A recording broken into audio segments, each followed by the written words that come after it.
He didn't confront the system. American abolitionist William Wilberforce approached a seemingly impossible mission with great conviction. As a member of the British Parliament in the early 19th century, he fought for the abolition of slavery. He wanted to combat the slave trade with comprehensive legislation that would put an end to this barbaric and inhumane system. However, despite all his effort and fervor, he couldn't bring about any changes in the laws. The forces working against him were immense. There were powerful groups determined to protect the status quo, and onlookers too focused on other matters to care.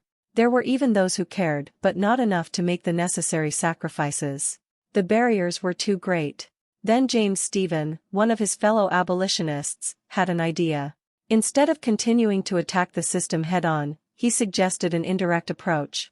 In 1805, Stephen wrote a pamphlet titled War in Disguise, or The Fraud of Neutral Flags, in which he argued against the use of neutral flags on ships of belligerent nations.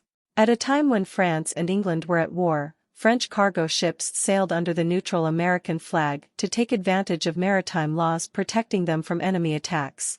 Most slave ships bound for the West Indies also used the American flag because, under the legislation of the time, they couldn't be stopped by the British Navy.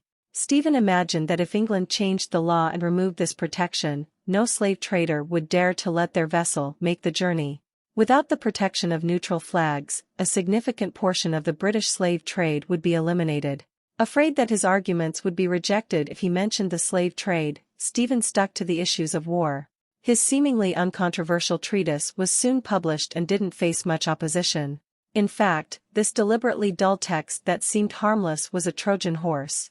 Starting in January 1807, the Privy Council of Britain passed the first in a series of measures against Napoleon based on Stephen's approach. The effect was as expected. Although there were still many battles to be fought for abolition and racial justice, and there still are, the unscrupulous practice of trading enslaved people was formally prohibited throughout the British Empire just 2 months later, with the approval of the Slave Trade Abolition Act. There is no doubt that some goals are extremely difficult, almost impossible. However, sometimes even the loftiest objectives can become less challenging when we seek an indirect approach. Thank you for being here. Subscribe to the channel.